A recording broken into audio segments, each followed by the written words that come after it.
Le Sénégal en 2002, la Belgique en 2018, la RFA bien sûr en 82, la finale de 98 face au Brésil et la demi de 58 face à ce même Brésil. Ces matchs légendaires des Bleus en Coupe du Monde ont laissé plus qu'une trace. Ils ont installé un récit commun, une lecture admise de tous, un mythe. Mais que vaut-il ce mythe ? La réalité lui est-elle fidèle ? Je m'appelle Dan Pérez, je suis journaliste à l'équipe et c'est la question que j'ai voulu me poser. Pour y répondre, Vincent Duluc est à mes côtés, plume historique de ce journal et sans doute le mieux placé pour porter un regard sur l'histoire des Bleus. Il a été mon professeur, 26 ans nous séparent, nos souvenirs de foot, nos accroches émotionnelles, nos affects sont forcément différents. À quel point influe-t-il sur notre vision ? Nous avons 5 épisodes pour y répondre.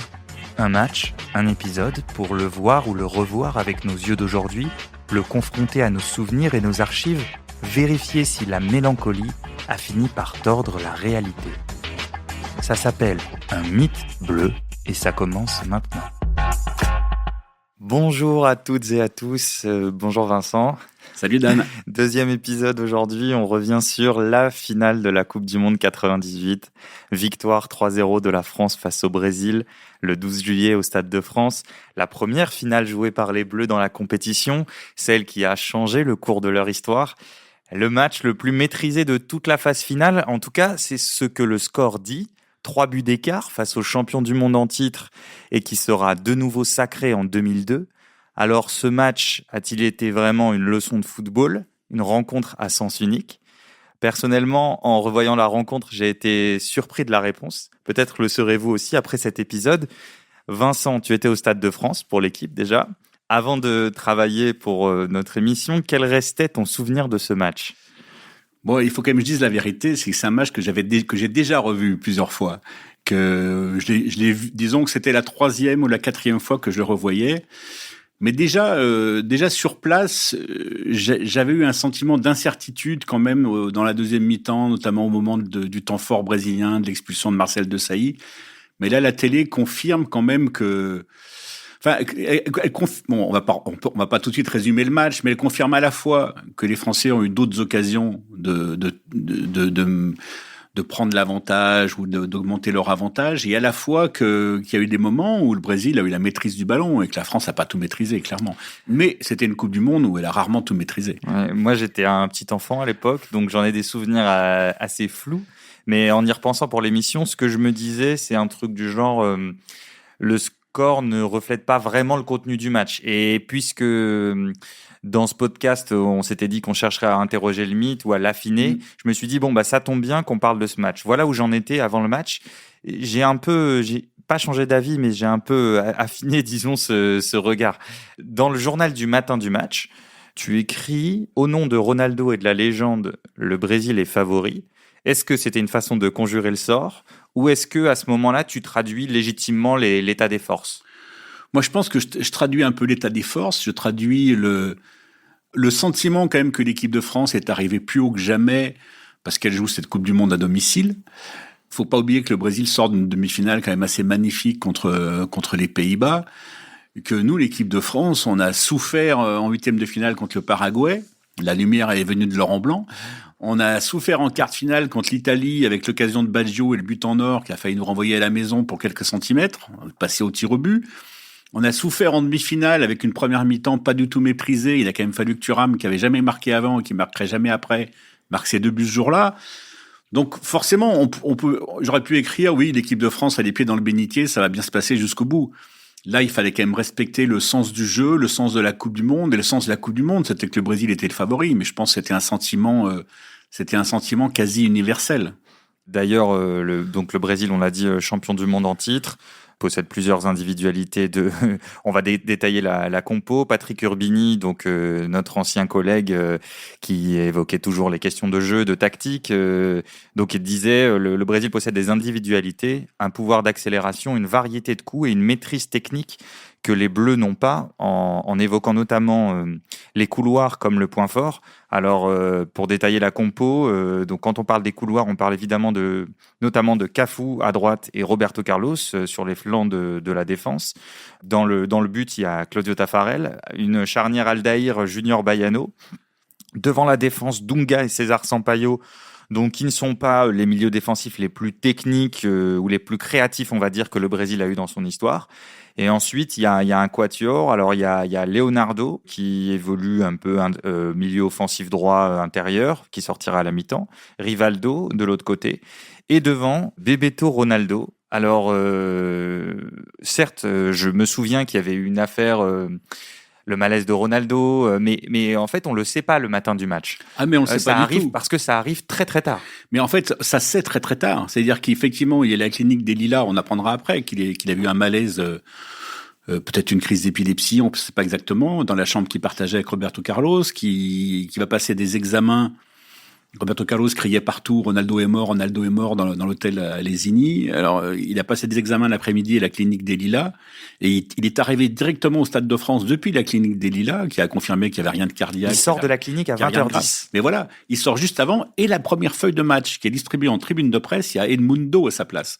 J'ai encore la feuille de match avec Edmundo à la place de Ronaldo. Oui, c'est-à-dire qu'au JT de 20h, 1 heure avant le coup d'envoi, les gros titres sont là-dessus. Ronaldo n'est pas titulaire, c'est Edmundo. Donc tout le monde ne comprend pas trop et s'attend à ce que Ronaldo ne débute pas le match. Finalement, on le voit débarquer. Roberto Carlos dira il était plus jaune que son maillot parce qu'il était vraiment pas très en état. Edmundo qui est prévu pour remplacer Ronaldo. Et tout à l'heure, avant le match, lorsque l'on évoquait le forfait de Ronaldo, je suis allé voir l'un des grands milieux de terrain de l'équipe de 82 qui était le Brésilien Falcao, et il était tout aussi étonné que nous car il avait suivi bien sûr l'entraînement des Brésiliens ces derniers jours et il s'étonnait car il avait vu Ronaldo s'entraîner pratiquement normalement et il pensait que c'était juste une petite attente, mais voilà, les deux équipes viennent de donner le coup d'envoi. Oui, c'est parti avec les Français qui ont donné le coup d'envoi. Certains d'ailleurs ont dit que il y a eu toujours eu beaucoup de flou autour de cette histoire. Il y a eu beaucoup de rumeurs. On a dit que Nike avait poussé pour qu'il joue. Il y a eu beaucoup de choses dites comme ça autour de cette histoire Ronaldo. Il y a eu beaucoup de choses dites parce que Nike était quand même tout puissant auprès de la fédération brésilienne et qu'il avait été dit que Nike effectivement avait fait pression pour qu'il joue. La réalité, c'est que vous n'avez pas besoin de faire pression auprès d'un joueur pour qu'il joue absolument la finale de la Coupe du Monde et que Ronaldo, il aurait jamais accepté de ne pas la jouer dans tous les cas. Du moins s'il était en état de la jouer. Alors en face, il y a l'autre icône de l'autre marque concurrente, Zidane, qui était chez Adidas, qui lui n'a toujours pas marqué dans la Coupe du Monde. Et également ni un but ni les esprits d'ailleurs. Exactement, puisqu'il a été aussi absent plusieurs matchs après son carton rouge contre l'Arabie Saoudite. Lucas Zidane est né 2 mois avant cette finale et Zidane reste sur 3 finales européennes perdues, 2 Ligue des Champions et une Coupe de l'UEFA avec Bordeaux et donc il n'arrive pas encore, c'est pas encore le Zidane qui triomphe des finales et qui est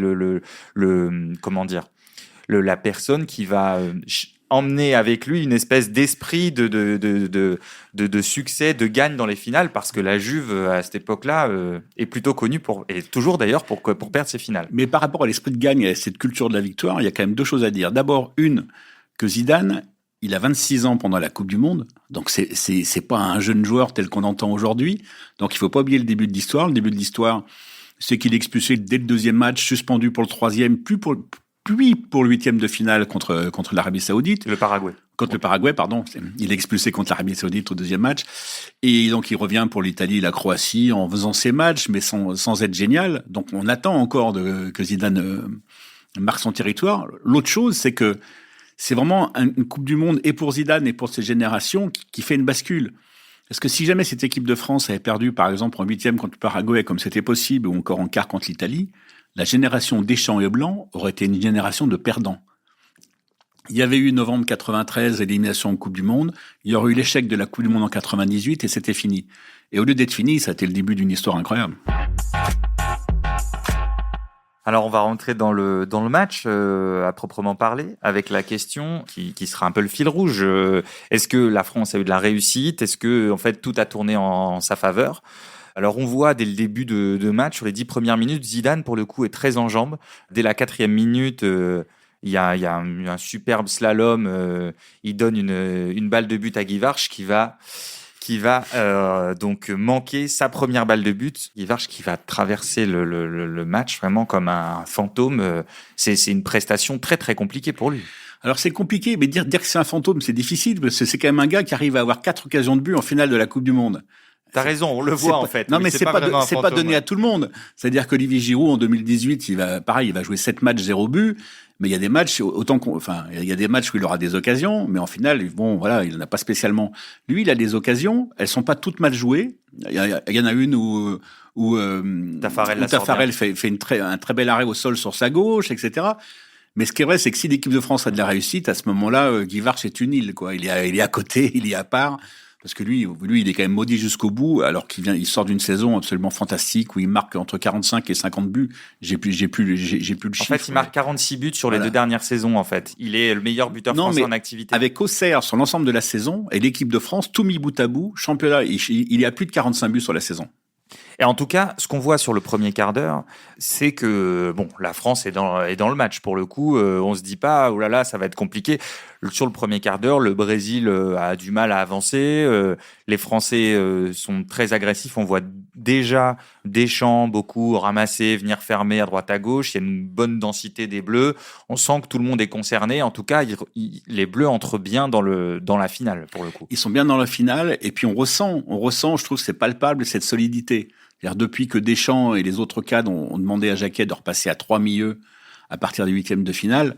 Là, on comprend pourquoi et on comprend comment et on comprend comment ça s'organise et on voit aussi à quel point Djorkaeff fait un peu le sacrifice d'être Djorkaeff pour être dans ce ton-là, quoi. Oui, parce qu'on n'a pas donné la compo des Bleus. Oui. Donc, alors Barthez dans le but, de droite à gauche, Thuram, Leboeuf, Desailly, Lizarazu, 3 milieux plutôt, allez, on va dire défensif, mais donc Deschamps devant la défense, à sa droite Karambeu, à sa gauche Petit, et ensuite Zidane et Djorkaeff en soutien de Stéphane Guy Varche, donc en pointe. Ce que tu disais sur Djorkaeff, Vincent, est-ce que tu peux développer? Moi, je l'ai trouvé plus tonique que le souvenir que j'en avais, parce que le souvenir était peut-être plus récent, notamment en 2002, ça fera l'objet d'un autre épisode de Mythe Bleu, mais là je le trouve quand même dans ses prises de balles capable de jouer milieu offensif, capable de sortir de la pression, de se dégager, c'est quand même un sacré bon joueur. Non mais c'est les années où il est à son sommet, c'est-à-dire que c'est ces années à l'Inter,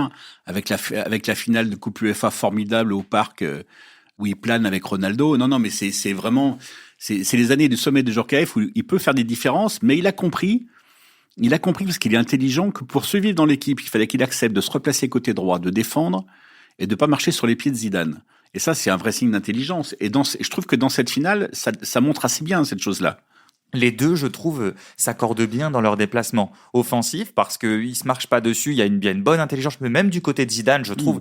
En tout cas, je vois pas chez ce joueur quelque chose comme un ego un peu mal placé ou parfois on peut trouver chez certains qui veulent pas bouger de la position et quel que soit ce qui se passe autour, comme un peu ce qu'a fait Ibra par moment au Barça ou des choses comme ça, ou d'autres joueurs français actuellement, ça peut leur arriver en club. Je trouve que même chez Zidane, en tout cas chez les deux, il y a une bonne complémentarité dans les mouvements offensifs. T'es d'accord sur les déplacements et les zones occupées? Oui, peut-être que si Dugarry avait été avançante, Zidane aurait oublié un peu plus Djorkaeff et aurait cherché une relation un peu plus exclusive ou à 3 avec le fameux triangle avec Lizarazu, ce qu'il faisait beaucoup à l'époque.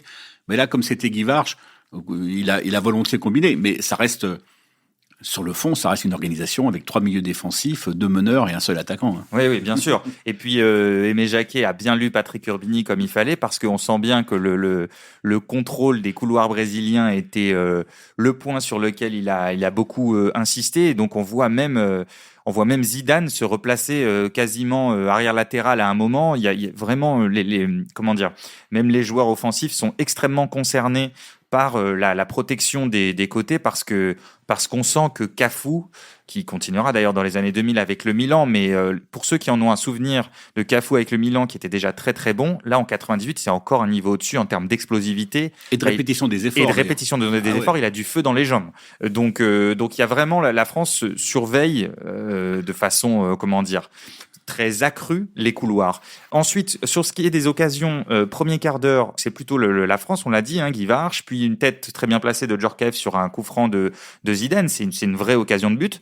Ensuite, le Brésil commence un peu à sortir. Il y a un centre-tir de Ronaldo où Barthez est un peu fantasque. On a presque peur qu'il recule dans le but avec le ballon. Il y a une tête de César Sampaio sur corner, mais captée par un Barthez qui est assez explosif déjà. Et à la 27e minute, on arrive au but de Zidane. Emmanuel Petit pour frapper le premier corner pour l'équipe de France. Corner rentrant, il est bien frappé au premier poteau. But de Zidane. Zidane sur ce premier corner français place un coup de tête magistral et ouvre le score alors que l'on joue depuis 27 minutes. Donc but de Zidane sur un corner de Petit. Zidane très seul sur ce but. Ah bah très seul, Leonardo a fait beaucoup pour le foot français et pas seulement au PSG, parce que ce jour-là, il a quand même oublié de défendre, il est à la bourre, il est complètement battu. Mais d'une manière générale, ce qui surprend quand on revoit cette finale, c'est le nombre d'occasions réciproques d'ailleurs qu'il y a sur les coups de pied arrêtés. Je trouve qu'au niveau de l'agressivité ou même de l'anti-jeu, alors que l'équipe de France avait cette culture italienne, je trouve qu'il y a des libertés accordées qui sont assez étranges en finale de la Coupe du Monde. Et là, c'est vrai qu'il est complètement seul et ce sera pas la dernière fois. Oui, alors l'histoire dit que, en fait, le plan sur les coups de pied arrêtés établi par le Brésil. Alors on a l'impression que le Brésil défend en zone, mais non, c'est juste qu'en fait, ils sont en indiv, mais les joueurs sont assez loin de leurs adversaires directs. Et en fait, c'était Edmundo. Donc Edmundo, au moment du brief, Edmundo qui était celui censé remplacer Ronaldo à la pointe de l'attaque du Brésil, qui était censé charger Zidane. En tout cas, marquer Zidane, pardon. Et donc, Edmundo, finalement, ne joue pas. Ronaldo n'est pas très au courant de l'affaire. Et puis, n'est pas vraiment habitué à opérer ce genre de marquage. Et donc, Zidane arrive lancé de façon assez tranquille, quoi. Et effectivement, il y a Leonardo qui aurait pu réagir, mais c'est pas le joueur qui est chargé de marquer Zidane. Et donc, Zidane met le premier but.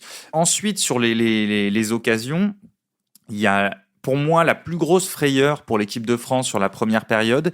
Ce sera quelques minutes après quand Leboeuf va sauver un 2 contre 1 que Bebeto joue pas très bien avec Ronaldo. Et pour moi, c'est la situation, même si c'est pas une occasion à proprement parler, c'est la situation. Mais 5 minutes après le but de Zidane, il y a l'action où Ronaldo percute Barthez. Qu'est-ce que tu te dis en revoyant il y a aussi l'occasion de Petit du droit, non, entre les deux?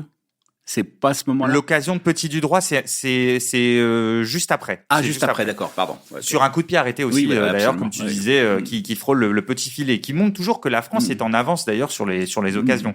Sur on a fait un épisode sur France RFA 82. Ronaldo qui percute Barthez, c'est à combien de degrés de Schumacher? Pour moi, assez loin. Je trouve que ça n'a rien à voir. C'est très différent parce qu'il est le premier sur le ballon. Alors que Schumacher, il touche jamais le ballon. Il touche que Battiston, il va démonter Battiston, le ballon est parti, etc. Voilà, c'est un contact, c'est quasiment gratuit, etc.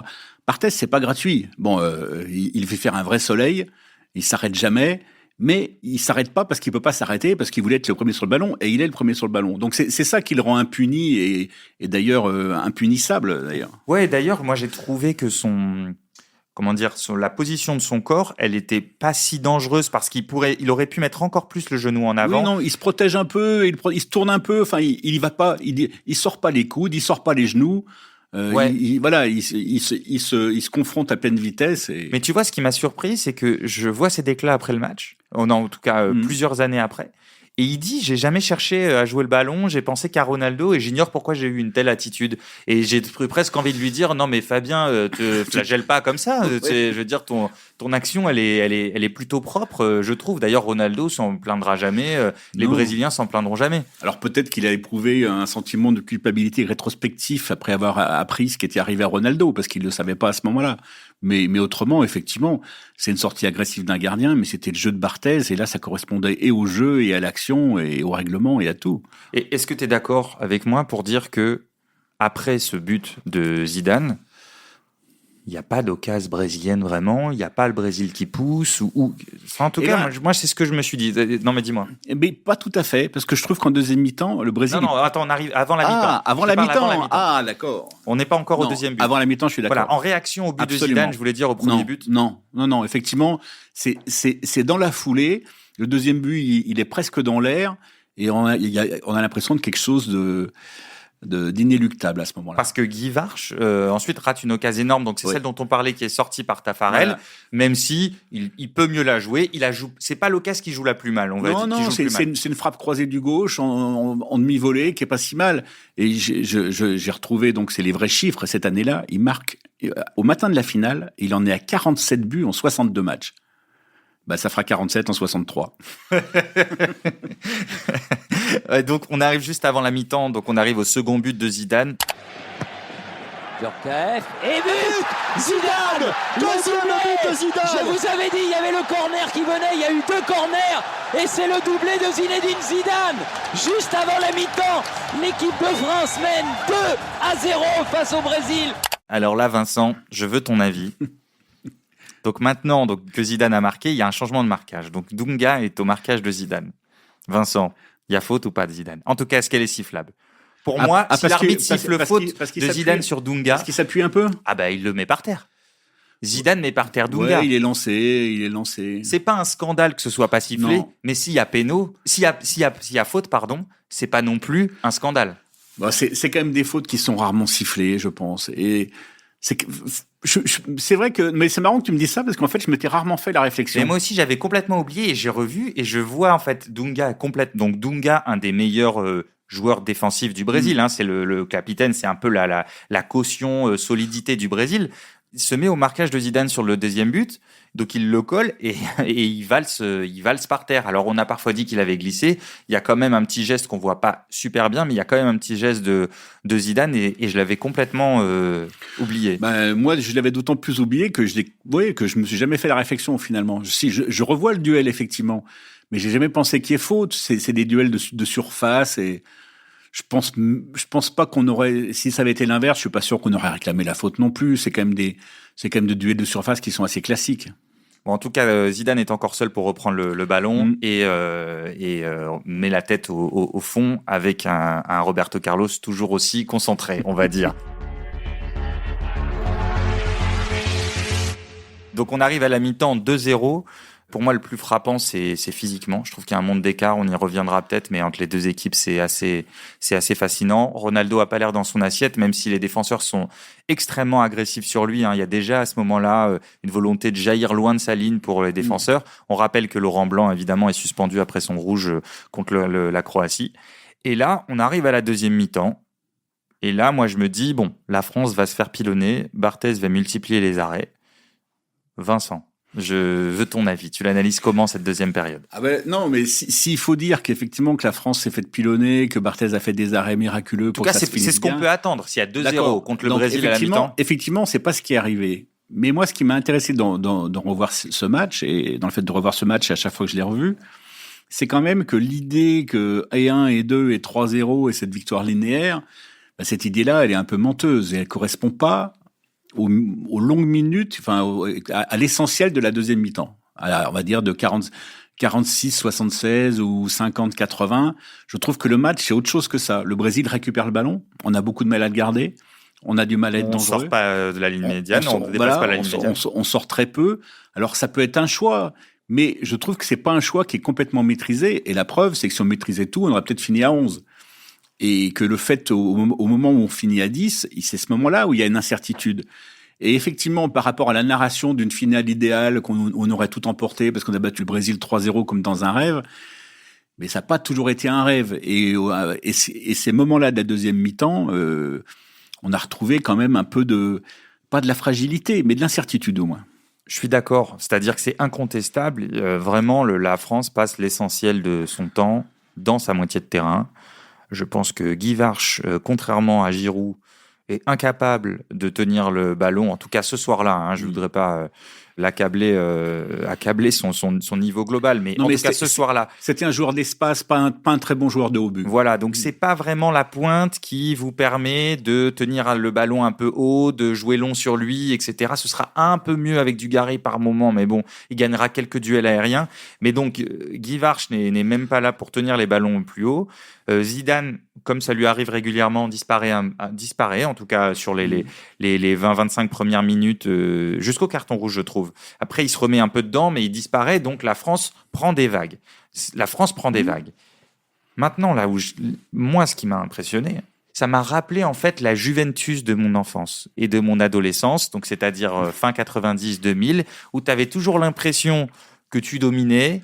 Alors, on a caricaturé ça c'est peut-être une caricature de dire à l'italienne, mais tu as l'impression que tu domines, et effectivement, le Brésil domine. Mais en fait, tu te dis, mais attends, je me suis créé quoi exactement comme occasion ?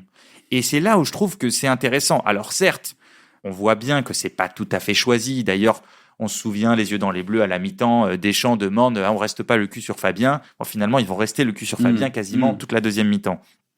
Mais ils concèdent très peu. C'est quand même un art. Moi, j'ai trouvé ça impressionnant, la capacité à subir en concédant très peu d'occasions finalement. Oui, mais comme tu l'as dit, pour le coup, c'est une équipe de France qui est complètement sous culture italienne. C'est-à-dire que si on prend la défense, Thuram joue à Parme, De Sailly était peut-être déjà à Chelsea, mais De Sailly est encore au Milan. De Sailly encore au Milan. Deschamps, Zidane à la Juve, Karembeu doit être à la Sampdoria, Bogossian qui va rentrer était aussi à la Sampdoria. Voilà, donc il y avait vraiment Djorkaeff à l'Inter. Donc il y avait vraiment, c'était vraiment sous influence italienne. Donc forcément, ça a compté. Après, de toute façon, c'était le sens de cette équipe. C'était le sens dans lequel Aimé Jacquet l'avait construite. Il l'avait construite dans le sens de la solidité. Et quand on fait une équipe avec un seul attaquant, c'est qu'on pense que notre force est ailleurs. Et c'est vrai que la force était ailleurs.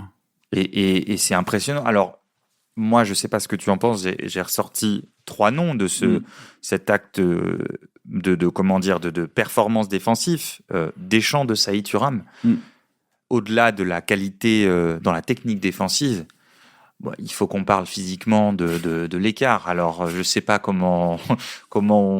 si on parle de la préparation, je ne sais pas quel terme il faut utiliser, mais j'ai été absolument sidéré par la domination physique de Thuram et De Sailly notamment, et même Deschamps dans l'endurance, sur leurs adversaires. On est d'accord là-dessus ou pas ? Ah mais complètement. Un joueur comme Didier Deschamps, d'ailleurs, il est toujours monté dans toutes les phases finales. Bah bon, il n'a pas fait tant que ça, puisque ça s'est arrêté en 2000, mais c'était Paris en 2000.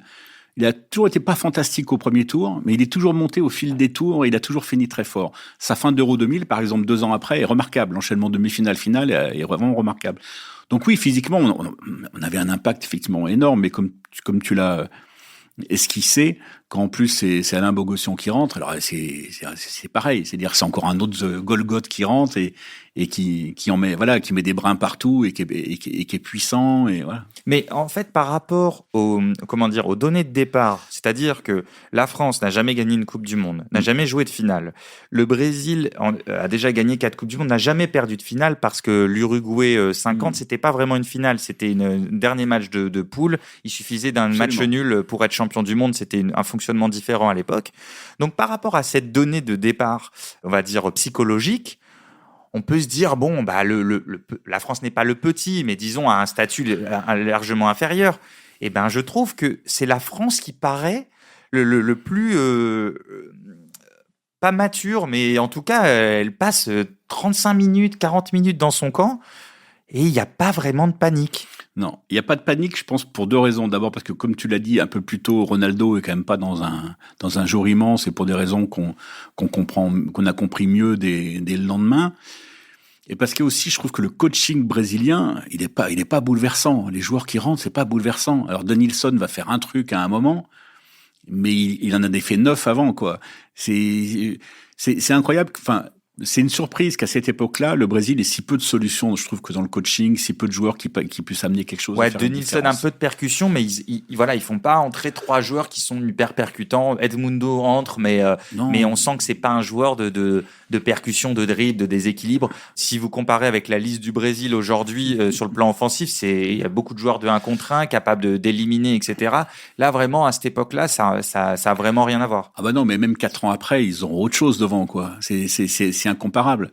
Et c'est vrai que Rivaldo est décevant. Enfin, il y a pas, voilà, il se passe quand même pas grand chose. Alors, il y a carton rouge, donc on l'a dit, de Desailly à la 68e. Pour vous dire. C'est très tôt, hein. La 68e, c'est très tôt. Il y a que 2-0. Ah oui. Et pour vous dire, la confiance physique, c'est sur un contre de corner. Il veut continuer son action. Il est lancé.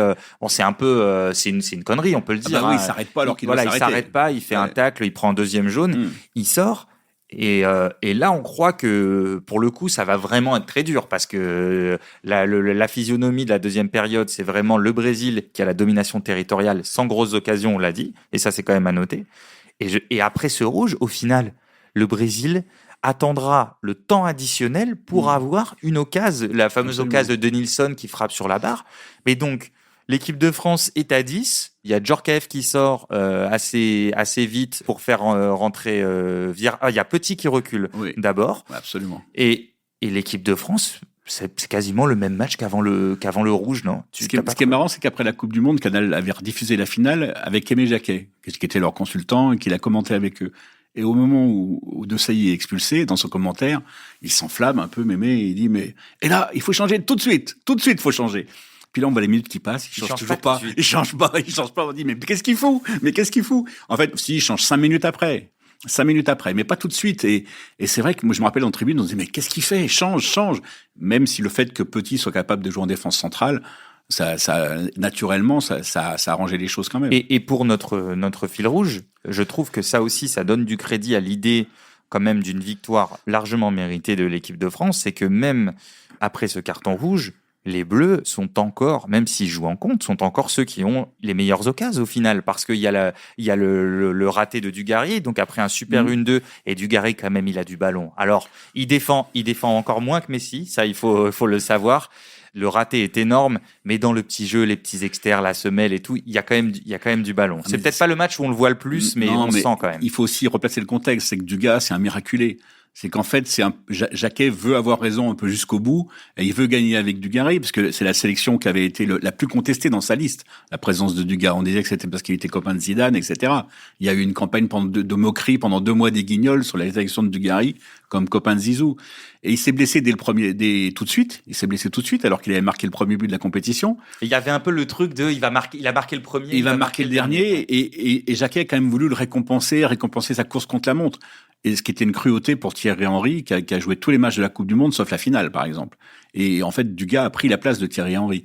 Mais techniquement, c'était un joueur magnifique. S'il avait travaillé, il aurait été un joueur fantastique. Ah ouais. Et d'ailleurs, c'est le premier à le dire pour le coup. Absolument. Pour le coup, il est assez lucide là-dessus. Donc, il y a le frisson d'Denilson, 91e, une frappe sur la barre. Mais sinon, moi, le plus impressionnant, c'est de voir ce Brésil coincé, bloqué, ne pas réussir à trouver la solution. Certes, avoir la balle, les vagues reviennent, mais sans occasion. Et je trouve que dans une finale, on le voit notamment, on l'a vu avec le Real ces dernières années. Alors, on ne parle pas de la campagne Benzema de la saison dernière, mais globalement, il faut aussi être capable de vivre plusieurs temps dans un match, savoir subir, savoir mettre ses occasions. Et je trouve que déjà, l'équipe de France est d'une maturité assez impressionnante, en fait, sur ce plan-là. C'est ça, parce qu'exactement, l'équipe de France a su comment jouer une finale sans jamais l'avoir jouée. Et en fait, la plus grande difficulté dans une finale, c'est que la finale ne repose pas seulement sur le rapport de force. Elle repose aussi sur le rapport intime qu'on a avec ce jour-là, avec ce moment-là, ce qu'il s'agit d'être à la hauteur de l'événement autant qu'être à la hauteur de l'adversaire. Et je trouve que l'équipe de France y est mieux parvenue, d'abord parce qu'elle a marqué la première, et que ça l'a libérée, qu'il y a eu un sentiment d'euphorie, et qu'elle a été portée par tout ça. Mais en revanche, le Brésil, à 0-2, a pas su être à la hauteur de cette nouvelle, de ces nouvelles circonstances, en tout cas. À gauche, ils reviennent pas, les Brésiliens. Allez, à gauche. Emmanuel Petit. Allez, à gauche. Petit. Et but! Et troisième but d'Emmanuel Petit qui marque à la dernière minute du délire rire dans le Stade de France, 48e minute. Emmanuel Petit, qui était parti de ses 16 mètres 50, qui a appelé ce ballon. Et il ne revenait pas, les Brésiliens. Il vient crucifier l'équipe du Brésil, 3-0. Alors on l'a dit, c'est une grande équipe défensive, avant tout. Même s'il y a 3-0, c'est une grande équipe défensive. Et je trouve que c'est... Moi, ça me marque encore parce que, alors certes, c'est pas le match est plutôt agréable, mais c'est pas du jeu endiablé. Ah non, je peux dire que le lendemain de la finale, Johan Cruyff est passé à l'équipe parce qu'il était chroniqueur, était là pour l'équipe magazine et pour l'équipe magazine. Donc il est passé discuter et il disait, mais la France a mérité d'être championne du monde, c'était la plus forte et tout. Mais il dit franchement, pour le football, c'est pas une bonne nouvelle. Ben, c'est vrai qu'on était plus proche de Capello que de Cruyff, mais si on se souvient bien, Capello a aussi mis 4-0 à Cruyff dans une finale de Ligue des Champions. Et puis il n'y a pas qu'un seul football. Exactement. Non, mais après on peut se poser la question du style, mais peut-être que à cette époque-là, quand une nation n'a pas gagné de Coupe du Monde, peut-être que c'est encore un peu tôt pour se poser cette question et que les questions après deviennent légitimes une fois qu'on est une nation qui a gagné la Coupe du Monde. C'est vrai, même si on venait pas non plus de nulle part, parce qu'il y avait quand même eu la demi-finale de l'Euro 96, qui était quand même une progression par rapport à ce qu'on avait vécu depuis longtemps. C'était la première fois qu'une génération disputait une demi-finale d'une compétition internationale depuis la Coupe du Monde 86. Ça faisait 10 ans. Donc c'était un premier petit pas. D'ailleurs, c'est une étape qui avait beaucoup appris à Jacquet, qu'il avait décidé à prendre un autre adjoint, donc Roger Lemaire, etc., à changer pas mal de choses. 2 buts encaissés sur l'ensemble du tournoi. Ah mais dont un contre l'Arabie Saoudite. Non, c'était 4-0, pardon. Non, non, c'est la Croatie. Croatie et Danemark. Et Danemark, absolument. Danemark qui était le troisième match. Un coup franc joué rapidement, ou Petit regarde pas, enfin c'est un peu n'importe quoi. Voilà, ça c'est impressionnant. Est-ce que on n'a pas la base idéologique sur laquelle va se construire alors peut-être pas la Ligue 1 pendant 15 ans. C'est oui, ça que tu voulais dire aussi, non, mais aussi parce que moi je vois déjà en fait je pensais que c'était un peu un cliché de dire c'est déjà la Coupe du Monde de Deschamps, mais en fait on voit déjà un peu la patte, l'idée de foot de Deschamps. Alors peut-être qu'en 2018, alors on va pas exactement jouer comme ça, mais parce qu'on va pas réussir en fait. Non, mais en 2018, t'as Mbappé à la place de Djorkaeff. Donc c'est encore plus légitime de jouer en contre. Non, et t'as Griezmann à la place de Zidane. Ça ressemble un peu. Non, mais l'approche, le côté solide, le côté, on n'a pas peur de passer du temps. Ça nous fait pas paniquer de passer du temps près de notre surface. Mais alors, mais au niveau idéologique entre guillemets, si on va plus loin, je pense qu'en fait, c'est l'identité profonde du sport collectif français. C'est que la défense, c'est la défense. On pense toujours que c'est le French flair, c'est la création, etc. Mais ça, je pense que c'est un mythe. C'est-à-dire que les grandes équipes collectives de l'histoire du foot français, bon, la génération de Platini mise à part, mais que ça soit dans les sports co aujourd'hui, si on est performant, c'est quand même sur la défense, en basket, oui, mais à ce moment-là, foot. T'as dit la bande à Platini mise à part, la bande à Copa. Alors, on n'a peut-être pas vu tous les matchs, mais ça a fait l'objet d'un épisode. Il y a aussi le côté French flair et le côté très technique, un peu de l'allant. On joue, on joue avec beaucoup d'attaquants. T'as raison, mais je pense qu'à ce moment-là, peut-être, alors c'est notre théorie ou notre thèse, peut-être qu'à partir de l'arrêt Bosman et de la libre circulation des joueurs et au fait qu'on soit beaucoup allé à l'étranger, les gars ont appris comment gagner ailleurs et ont appris qu'il fallait faire autre chose. Et je pense que cette culture s'est un peu enrichie et que plutôt que perdre joliment, ils ont quand même décidé de gagner. Je trouve que ça aurait pas dû nous affranchir du débat sur le jeu que la victoire a balayé après la Coupe du Monde et que ça a fait beaucoup de mal à la Ligue 1 pendant 15 ans. Là, on peut le dire sérieusement. La manière dont les entraîneurs ont été formés selon cette liturgie-là, ça a fait beaucoup de mal au championnat de France et la manière dont on a joué au foot. Pour conclure, et par rapport à notre question de départ, est-ce que le score reflète le match? Et est-ce que la France a donné une leçon de foot au Brésil ou alors a été très supérieure au Brésil? Mais c'est vrai que c'est compliqué parce qu'en fait, quand j'en vois le match, je me dis toujours, je vais revoir le match et je vais encore me rendre compte que ça a été moins facile que ne le dit le score. Et puis effectivement, on se rend compte qu'il y a eu des moments de bascule possibles, mais que la bascule n'est jamais arrivée. Et que du coup, finalement, chacun a eu à peu près ce qu'il méritait, parce que les Français, ils mettent 3 buts, mais ils auraient pu en mettre 8. Donc c'est ça la difficulté. Ils auraient peut-être pu en prendre 2, mais ils pouvaient en mettre 8 et ils ont quand même choisi le thème du match jusqu'au bout. Pour une finale, c'est quand même pas mal. Et c'est quand même le match qu'ils ont le mieux réussi de la Coupe du Monde. Ça là-dessus, je pense que le verdict, c'est quand même celui-là. Alors, merci Vincent. Bon, je crois qu'on a répondu à la question. Bon, vous pouvez continuer à dire que l'équipe de France a infligé une leçon de foot au Brésil en 98, ou presque. On pourra pas vous accuser de chauvinisme ou d'être un falsificateur de l'histoire. Voilà, c'est la fin de ce deuxième volet du podcast Mythe Bleu. Vous pourrez retrouver chacun des 5 épisodes sur l'équipe et toutes vos applis de podcast. N'hésitez pas à nous formuler des retours, à nous laisser des commentaires et des étoiles. C'était Dan Pérez avec Vincent Duluc. À bientôt sur l'équipe.